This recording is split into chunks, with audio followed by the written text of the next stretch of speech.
Assalamualaikum warahmatullahi wabarakatuh.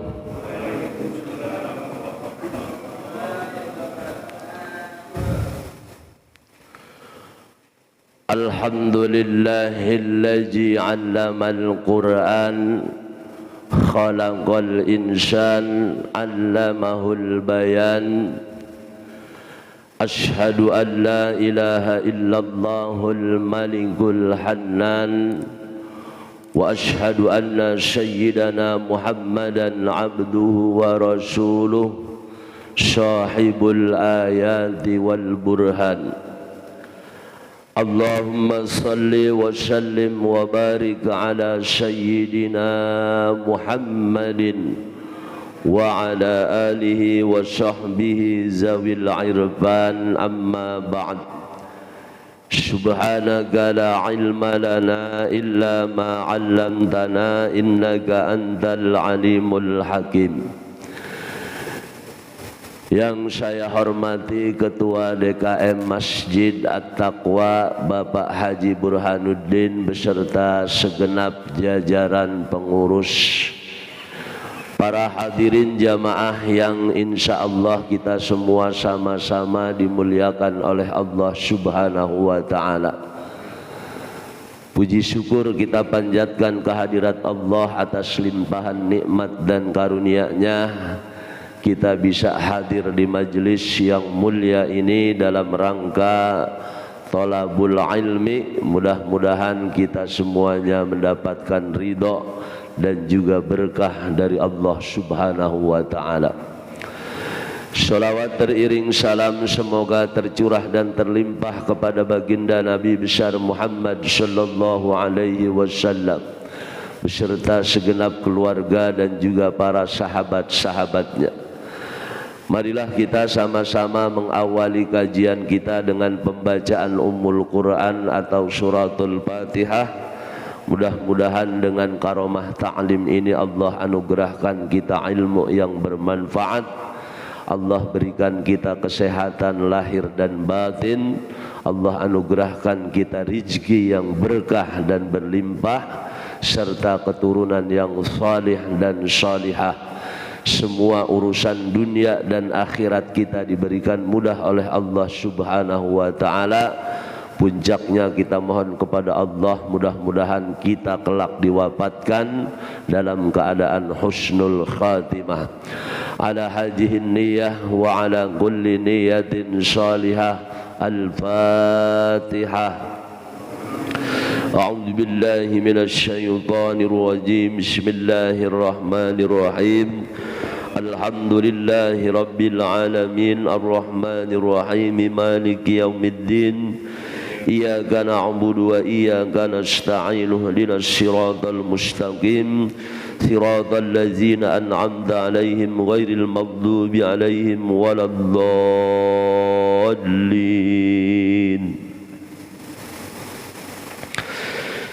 Bismillahirrahmanirrahim. An Umar bin Al-Khattab radhiyallahu anhu anna an-nabiy sallallahu alaihi wasallam qala li Jibril alaihi salam shibli hasanati Umar faqala law kanatil biharu midadan wasyajaru aqlaman lima hasartuha. Faqala shibli hasanati Abi Bakrin faqala Umaru hasanatun min hasanati Abi Bakrin. Hadis diriwayatkan dari sahabat Umar bin Khattab radhiyallahu anhu bahwasanya Nabi sallallahu alaihi wasallam berkata kepada malaikat Jibril alaihi salam, "Shibli hasanati Umar." Kata Nabi, "Shibli hasanati Umar." Sifatilah kepadaku, gambarkanlah kepadaku sifat-sifat kebaikan yang ada pada diri Umar bin Khattab. Jadi ini Nabi bertanya kepada malaikat Jibril alaihi salam tentang kebaikan-kebaikan yang ada pada diri sahabat yang namanya Umar bin Khattab radhiyallahu anhu. Karena memang sahabat Umar bin Khattab ini salah satu sahabat yang istimewa dan diistimewakan oleh Allah Subhanahu wa taala. Ada beberapa ucapan dari sahabat Umar bin Khattab yang menjadi asbabun nuzul, yang menjadi turunnya ayat-ayat Al-Qur'an. Di antara ucapan Umar bin Khattab yang kemudian menjadi asbabun nuzul yang sekarang ada di dalam Al-Quran adalah usulan beliau atau ide beliau kepada Nabi Muhammad sallallahu alaihi wasallam agar makom Ibrahim itu dijadikan sebagai tempat sholat. Jadi makom Ibrahim, maksudnya makom ini adalah tempat tapak kaki Nabi Ibrahim saat beliau meninggikan bangunan Ka'bah. Ini Umar bin Khattab punya ide, ya Rasulullah, seandainya tempat ini yang pernah dijadikan pijakan kaki oleh Nabi Allah Ibrahim dijadikan sebagai tempat sholat, maksudnya sholat sunnah. Nah, ini Umar bin Khattab ketika mengucapkan ini kepada Rasulullah, tidak beberapa lama kemudian turun wahyu dari Allah Subhanahu wa taala. Yang Allah berfirman, "Wattakhazu mim maqami Ibrahim musalla." Wattakhazu, dan jadikanlah maqamu Ibrahim, makomnya Ibrahim, tempat berpijaknya kaki Nabi Ibrahim saat membangun Ka'bah, musalla, tempat sholat. Makanya setiap kali orang datang ke Mekah dalam rangka ibadah, entah itu haji ataupun umrah, itu disunnahkan sholat sunnah di makom Ibrahim alaihi salam, tempat di mana Nabi Ibrahim menginjakkan kakinya dalam rangka meninggikan bangunan Ka'bah. Jadi ini ide dari umat, sampai kemudian turun firman Allah Subhanahu wa taala. Nah, oleh karenanya Nabi minta dijelaskan kepada malaikat Jibril tentang berbagai kebaikan yang ada pada diri sahabat Umar bin Khattab radhiyallahu anhu.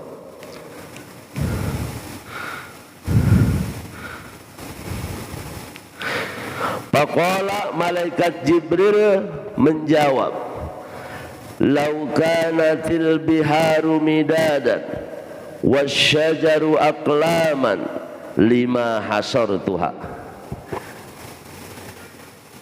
Laukanatil biharu midadan, seandainya lautan itu dijadikan sebagai tinta, wasyajaru aqlaman, dan pohon-pohon yang ada di dunia itu dijadikan sebagai aklam, kolam, pena, pulpen, lima hasartuha, kata malaikat Jibril, enggak cukup nulis kebaikan-kebaikan yang ada di dalam diri sahabat Umar bin Khattab. Ya Allah, ini keutamaan sahabat Umar bin Khattab sampai digambarkan oleh malaikat Jibril alaihi salam. Andai kata lautan dijadikan sebagai tinta, kemudian ranting-ranting pohon dijadikan sebagai pena dalam rangka menulis kebaikan-kebaikan sahabat Umar bin Khattab, kata malaikat Jibril, lima hasartuha, enggak cukup. Artinya apa? Begitu banyak kebaikan, keutamaan yang ada pada diri sahabat Umar bin Khattab radhiyallahu anhu. Makanya setan itu takut sama Umar. Dulu orang-orang juga takut sama Umar. Kalau urusan berantem, Umar jagonya. Bahkan dulu ada satu pasar namanya Pasar Ukaz. Di pasar itu ada satu tempat dijadikan untuk orang-orang yang jago-jago berantem bertanding. Ini Umar bin Khattab diadu sama siapa aja selalu menang, nggak pernah kalah Umar bin Khattab. Makanya di kalangan orang-orang Quraisy, Umar ini sosok yang paling ditakuti dan disegani. Ketika beliau masih musyrik, belum Islam, ini musuh utama Nabi Sallallahu Alaihi Wasallam. Dan orang-orang Islam yang baru sedikit jumlahnya paling takut sama Umar. Jadi Umar ini ganjelan yang paling menakutkan, sosok yang paling ditakuti oleh siapapun. Nah, setelah Umar masuk Islam dan begitu meningkat ibadahnya, keislamannya begitu luar biasa, ini jangankan manusia, setan takut. Jadi kalau Umar lewat, setan mau lewat berhadapan, ini setan mundur. Ini Nabi yang ngomong dalam hadis. Umar lewat, terus di depan iblis mau lewat, nggak kelihatan, tapi iblis tentu melihat Umar. Dan Nabi tentu dikasih tahu. Ini iblis nggak jadi lewat berhadapan sama Umar bin Khattab.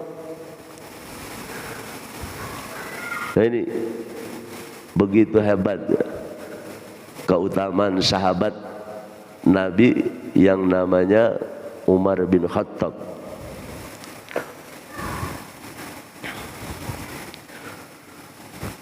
Faqala, kemudian Nabi berkata lagi, sifli hasanati Abi Bakrin Siddiq. Sifli hasanati Abi Bakrin. Sekarang sifati, gambarkan sifat-sifat kebaikan sahabatku yang namanya Abu Bakar As-Siddiq, yang namanya Abdullah ibnu Abi Quhafah. Faqala, maka Jibril menjawab, Umaru hasanatun min hasanati Abi Bakrin. Jadi malaikat Jibril jawabnya dengan kata-kata yang mengandung falsafah. Umaru hasanatun min hasanati Abi Bakrin. Umar adalah salah satu kebaikan di antara kebaikan-kebaikan yang ada di dalam diri Abu Bakar. Maksudnya paham nggak? Umar itu salah satu kebaikan di antara sekian banyak yang ada kebaikan dalam diri Abu Bakar. Artinya Abu Bakar lebih baik.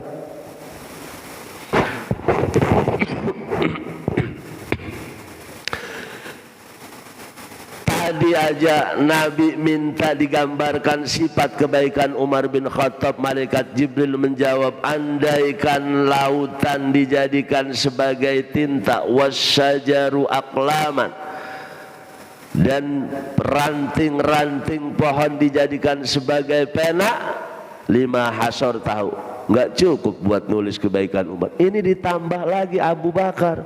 Malaikat Jibril jawabnya singkat, Umar itu salah satu kebaikan di antara kebaikan-kebaikan yang banyak yang ada di dalam diri sahabat Abu Bakar As-Siddiq radhiyallahu anhu. Lebih banyak lagi, lebih utama lagi maksudnya. Nah, itulah kenapa dalam i'tiqad Ahlus Sunnah wal Jamaah, dalam keyakinan golongan Ahlus Sunnah wal Jamaah, kita tidak boleh menyebut 4 sahabat ini secara acak. Abu Bakar, Umar, Utsman, Ali.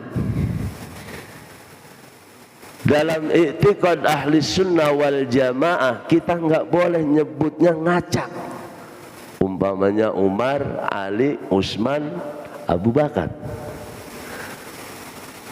Kenapa? Karena memang Allah sudah takdirkan, anugerahkan keistimewaan sahabat Abu Bakar, kemudian Umar, kemudian Utsman, kemudian Ali bin Abi Thalib. Yang keempatnya disebut dengan istilah Khulafaur Rasyidin. Nggak boleh ngacak. Jangan ngikutin orang-orang Syiah. Kalau orang Syiah tentu yang lebih diutamakan adalah Ali bin Abi Thalib. Bukan berarti kita mengucilkan Ali, enggak. Karena Allah sudah menentukan urutan-urutan keistimewaan sahabat. Bahkan kalau orang Syiah ini sahabat Abu Bakar, Umar, Utsman enggak dianggap. Bahkan dikatakan bagian dari sahabat yang apa istilah mereka? Membelot. Karena menurut mereka harusnya setelah Rasulullah wafat yang pantas memegang tumpuk kekhalifahan saat itu adalah Ali bin Abi Thalib menurut mereka. Tapi i'tiqad ahli sunnah wal jamaah kita harus menyebut 4 sahabat ini sesuai dengan urutan, dengan keistimewaan yang Allah berikan masing-masing. Abu Bakar, Umar, Utsman, Ali.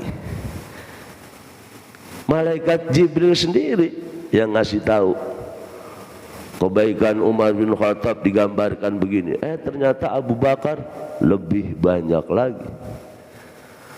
Karena memang kalau kita lihat riwayat hidupnya sahabat Abu Bakar ini lebih bersih, lebih cakep dari Umar bin Khattab. Abu Bakar itu dari awal kenal Nabi, sebelum Nabi membawa agama Islam, dia itu udah orang yang terbaik, orang yang sangat baik, terutama kepada Nabi Shallallahu Alaihi Wasallam. Dan Nabi sendiri menghormati Abu Bakar sebagai orang yang terbaik yang ada di Jazirah Arab saat itu. Abu Bakar As-Siddiq. Makanya sinkron ketika Islam itu datang, maka Allah takdirkan orang yang paling pertama masuk Islam di antara golongan laki-laki dewasa adalah Abu Bakar As-Siddiq. Dia nggak pernah macam-macam hidupnya. Sejak zaman jahiliyah saat Islam belum muncul, Abu Bakar itu lempeng-lempeng aja, lurus-lurus aja orang.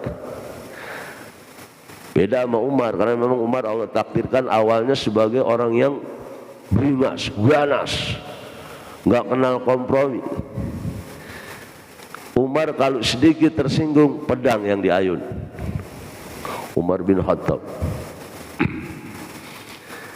Jadi itu merupakan satu ajaran buat kita bahwa saat kita menyebut nama 4 sahabat ini harus sesuai dengan urutannya.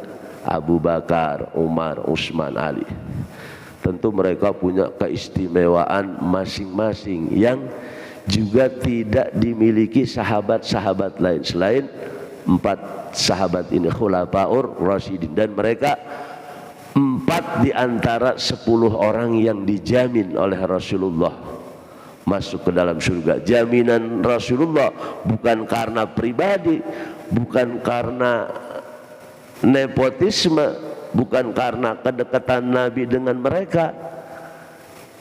Karena Abu Bakar mertua Nabi, sahabat Nabi, Ali sahabat Nabi, saudara Nabi, sepupu Nabi, kemudian juga menantu Nabi. Umar begitu juga mertua Nabi, sahabat Nabi. Utsman sahabat Nabi, menantu Nabi, bukan karena itu, tapi karena memang ibadah mereka, ijtihad mereka dalam melebarkan sayap Islam, dalam menopang dakwah Rasulullah Sallallahu Alaihi Wasallam ini sangat luar biasa, dan Allah yang memberikan jaminan itu kemudian disampaikan oleh Rasulullah Sallallahu Alaihi Wasallam. Abu Bakar fil jannah, Umar fil jannah, Utsman fil jannah, Ali fil jannah, Sa'ad ibnu Waqqas fil jannah, Abdurrahman ibnu Auf fil jannah. Semuanya disebutin oleh Nabi, 10 orang. Yang pertama 4 tadi, Abu Bakar, Umar, Utsman, Ali. Urutan Nabi juga nyebut segitu. Pertama siapa? Abu Bakar, Umar, Utsman, Ali. Baru sahabat-sahabat lainnya, Abdurrahman bin Auf, Thalhah bin Ubaidillah, Sa'ad bin Abi Waqqas, dan beberapa sahabat yang kemudian disebutkan oleh Rasulullah Sallallahu Alaihi Wasallam.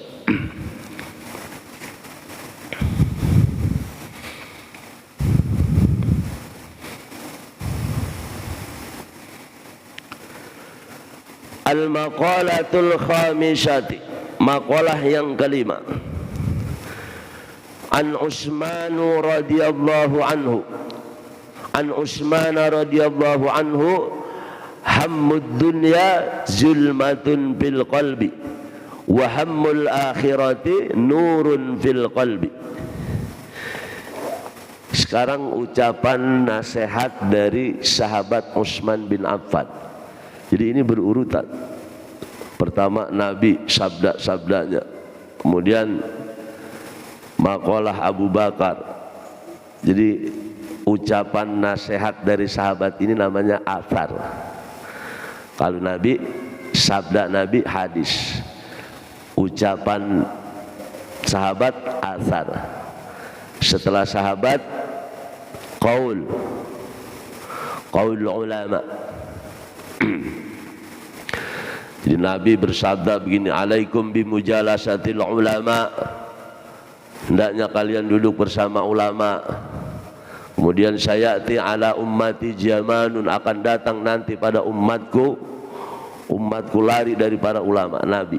Kemudian Abu Bakar As-Siddiq ngasih nasihat, man dakhala qabran bila jadin faka'annama raqibal bahra bila safinatin, siapa yang masuk ke kuburan tanpa bekal, maka dia seperti orang menyeberangi lautan tanpa kapal. Tadi Umar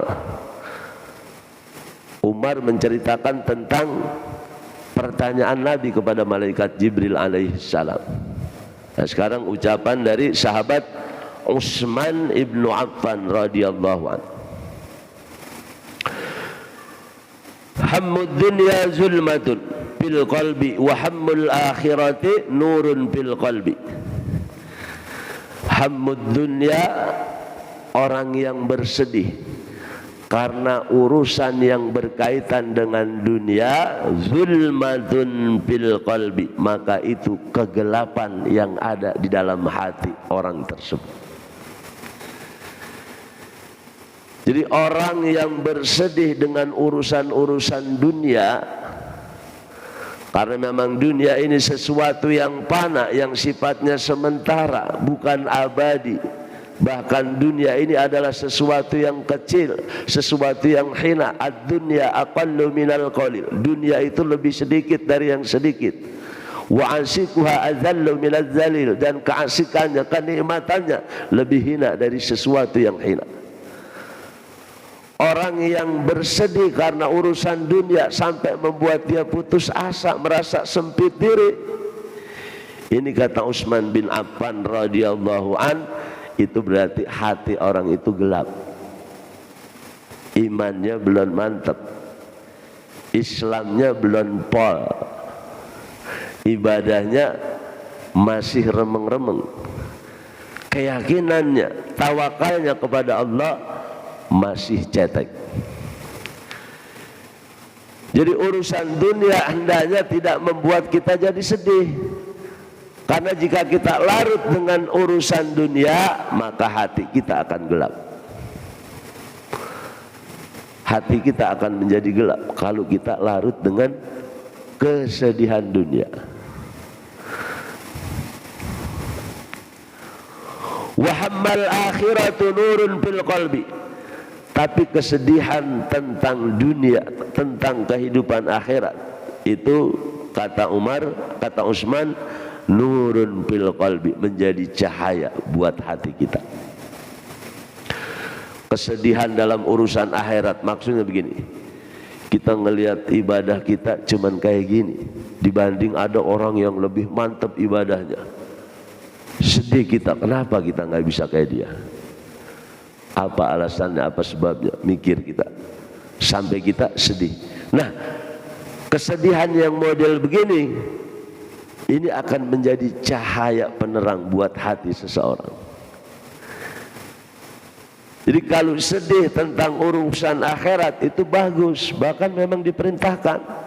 Artinya apa? Kita ini supaya selalu merenungkan kehidupan kita di akhirat nanti, kemana nanti kita akan tinggal, bagaimana nasib kita atas semua perbuatan yang kita lakukan di dunia sebagai modal bekal kita untuk menghadapi Allah Subhanahu wa ta'ala. Jadi kalau urusan akhirat kita bagus sedih, sholat jamaah masih kurang mantap, masih malas-malas. Nah ini kita boleh sedih. Kalau urusan dunia mah kecil. Dunia mana? Ama 2 rakaat salat sunnah qabliyah subuh aja udah kalah. Udah kalah. Rakaatal fajri khairum minad dunya wa ma fiha. 2 rakaat salat sunnah fajar, salat qabliyah subuh. Kata Nabi, khairum minad dunya wa ma fiha, itu lebih baik nilai pahalanya, balasannya, keutamaannya dari dunia dan seluruh isinya. Dunia yang selama ini kita kejar sampai kita lupa diri, keindahannya yang membuat kita seringkali tertipu, itu ternyata sama 2 rakaat sholat sunnah qabliyah subuh aja udah habis. Jadi dunia itu sangat kecil. Kalau kita bicara apa? Akhirat. Karena akhirat ini memang kehidupan yang hakiki dan abadi. Makanya waktu di akhirat abadi, 1 hari di akhirat ribuan tahun di dunia. Jadi kalau ribuan tahun di akhirat ya udah nggak bisa ngitung kita. Karena memang itulah kehidupan yang abadi. Jadi kalau urusan akhirat kita bersedih karena kekurangan ibadah kita, belum sempurnanya ibadah kita.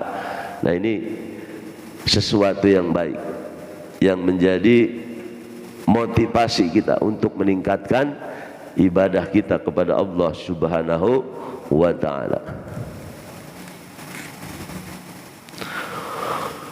Wal maqalatu sadisatu, maqalah yang ke-6, an Ali radhiyallahu anhu, dari sahabat Ali bin Abi Thalib radhiyallahu anhu. Ini berurutan, Nabi Muhammad, Abu Bakar, Umar, Utsman, Ali. Jadi cara orang menyusun ucapan ini di dalam kitab ini sebagai bentuk penghormatan, kemuliaan Rasulullah dan para sahabat-sahabatnya sesuai dengan urutan sahabat tersebut dengan kelebihan yang Allah berikan masing-masing kepada mereka. Makanya kita diajarin. Jadi ini satu filosofi yang diajarkan oleh para ulama dengan menyebutkan secara urutan yang benar tentang sahabat-sahabat Rasulullah sallallahu alaihi wasallam.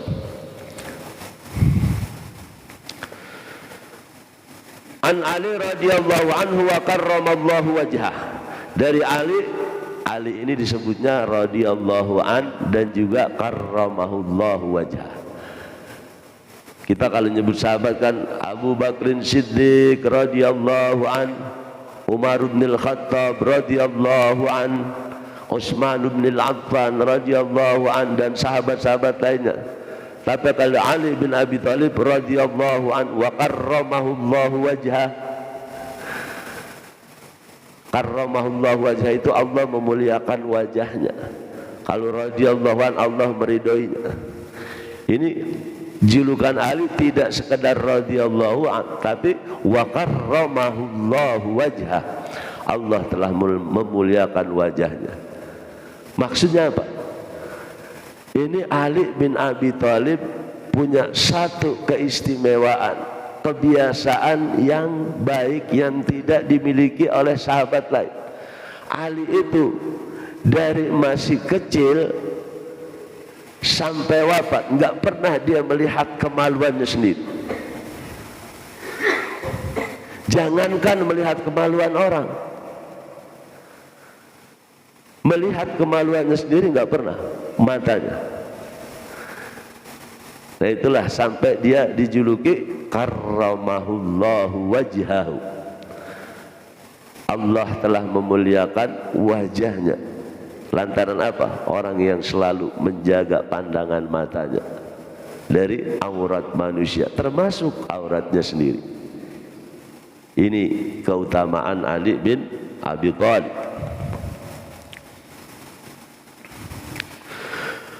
Man kana fi talabil ilmi kanatil jannatu fi talabihi wa man kana fi talabil maksiyati kanatin naru fi talabihi. Kata Ali bin Abi Thalib, man kana fi talabil ilmi, barang siapa yang sedang menuntut ilmu, kayak kita nih, duduk ngaji, berhalaqah, menuntut ilmu. Kana fil jannatu fi talabihi, maka sesungguhnya dia sedang mencari surga. Jadi orang yang menuntut ilmu itu sesungguhnya dia sedang mencari surga. Itulah kenapa majelis ilmu itu disebut dengan istilah semua ulama, bahkan Nabi yang pertama menyebutkan istilah ini. Orang yang ada di majelis ilmu adalah orang yang ada di Raudhatul Jannah, taman-taman surganya Allah Subhanahu wa ta'ala. Dan ini menjadi sinkron dengan apa yang disabdakan oleh Rasulullah sallallahu alaihi wasallam dalam riwayat yang sahih. Nabi bersabda, man salaka tariqan yaltamisu fihi ilman sahhalallahu lahu bihi tariqan ilal jannah. Man salaka tariqan yaltamisu fihi ilman, siapa yang keluar dari rumah dia berjalan dalam rangka untuk menuntut ilmu, sahhalallah, Allah akan mudahkan dia tariqan ilal jannah, jalan menuju surga. Jadi kita kalau nuntut ilmu jangan males-males, jangan takut-takut, jangan merasa rugi, kehilangan waktu. Sebab orang menuntut ilmu ini sama dengan orang melakukan usaha ikhtiar. Makanya ada orang yang hidupnya cuma nuntut ilmu, belajar, tapi ilmunya manfaat, dia dari belajarnya manfaat. Ini dengan tanpa punya profesi kerjaan, tapi rezekinya lancar. Kenapa? Ilmu. Kalau kita baca di dalam kitab Riyadhus Shalihin, ada dua saudara kandung hidup di zaman Nabi. Yang satu rajin kerja, punya profesi sebagai pekerja. Yang satu lagi nggak kerja, dia kerjaannya ngaji sama Nabi. Di mana Nabi ngadain kajian, tausiah atau tolab majelis ilmu, dia selalu datang. Satu ketika ini saudara kandungnya yang suka kerja, yang rajin kerja, sehingga dia punya posisi di tempat kerjanya, ngadu kepada Nabi, datang kepada Nabi, ya Rasulullah, ini saudara saya nggak mau kerja, kerjanya ya Rasul tahu sendiri, ngikutin majelis engkau, cuma nuntut ilmu. Kata Nabi apa? Kamu mendapatkan rezeki dengan sebab dia. Nabi bilang,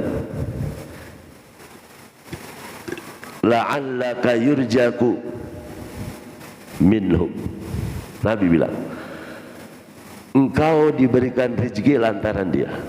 Artinya apa? Orang yang berilmu itu, apalagi jika dia ikhlas menuntut ilmu kemudian berdoa, maka ini menjadi sumber keberkahan. Makanya orang yang suka memberikan jaminan kesejahteraan kepada orang yang suka menuntut ilmu atau orang alim, itu pasti berkah, pasti. Bahkan Nabi bilang, sedekah yang paling baik adalah sedekah yang diberikan kepada orang alim. Orang alim itu kalau dia merasa diberikan sesuatu, dia ucapkan alhamdulillah, dia angkat tangannya, dia doakan orang yang memberi. Doa mustajab, bisa diganti lebih banyak dari yang dia beri. Jadi orang kalau yang ngerti, jadi Nabi sendiri yang bilang, sebaik-baik sedekah adalah sedekah yang diberikan kepada orang yang alim. Tentu orang yang alim, yang bertakwa, yang beriman, yang ibadah. Kalau dibang alim doang gak ibadah, ya susah juga. Orang yang alim, yang bertakwa, yang beribadah. Jadi orang yang sedang menuntut ilmu itu sesungguhnya sedang mencari surga. Wa man kana fi talabil maksiyati, dan barang siapa yang sedang melakukan maksiat, kanatin naru fi talbihi, maka sesungguhnya dia sedang mencari jalan neraka. Kok ilmu kebalikannya maksiat, bukan orang bodoh? Coba deh, ini jarang kepikir sama kita. Jadi Ali enggak bilang siapa yang mencari ilmu dia sesungguhnya sedang mencari surga. Siapa yang bodoh enggak mau mencari ilmu, tapi enggak begitu. Yang maksiat. Kenapa? Karena menuntut ilmu ini bagian dari ibadah, dan ibadah yang paling utama. Sebelum kita beramal lain, ilmu dulu yang harus kita punya. Kita ibadah tanpa dasar ilmu enggak diterima. Fakullu man bi ghairi ilmin ya'malu a'maluhu mardudatun la tuqbalu. Siapapun yang beramal tanpa didasari dengan ilmu, a'maluhu mardudatun, amalnya ditolak, la tuqbalu, enggak diterima. Ilmu dulu. Quran juga Allah turunkan kepada Nabi. Yang pertama apa? Belajar, kewajiban belajar. Iqra bismi rabbikal ladzi khalaq. Ini sering saya sampaikan. Kenapa ayat pertama yang Allah turunkan kepada Nabi adalah perintah kita untuk membaca, yang tiada lain adalah perintah untuk menuntut ilmu. Karena ilmu lebih dulu dari amal. Ilmulah yang membimbing amal. Dan ilmu menjadi penentu sebuah amal. Apakah amal kita diterima atau tidak, itu tergantung kepada pengetahuan kita tentang ibadah yang kita lakukan. Al-Fatihah. A'udzu billahi minasyaitonir rajim. Bismillahirrahmanirrahim. Alhamdulillahi rabbil alamin, arrahmanir rahim, maliki yaumiddin. Iyyaka na'budu wa iyyaka nasta'in. Ihdinas siratal mustaqim. Shiratal ladzina an'amta 'alaihim ghairil maghdubi 'alaihim waladdallin. Astaghfirullahal azim wa lakal hamdu ya ma'bud. Bismillahirrahmanirrahim. Alhamdulillahi rabbil alamin. Allahumma shalli ala sayyidina Muhammad wa ala ali sayyidina Muhammad. Allahumma inna nas'aluka ilman nafi'an wa nas'aluka rizqan wasi'an wa nas'aluka amalan mutaqabbalan. Rabbana atina min ladunka rahmatan wa hayyi lana min amrina rasyada. Allahumma aslih jata bainina. Allahumma Allahumma alif baina qulubina Rabbana atina fid dunya hasanah wa fil akhirati hasanatan wa qina adzaban nar wa sallallahu ala sayyidina Muhammadin wa ala alihi wa sahbihi wasallam walhamdulillahi rabbil alamin. Saya mohon maaf dan izin pamit, langsung pulang karena ada tugas di bawah lagi. Assalamualaikum warahmatullahi wabarakatuh.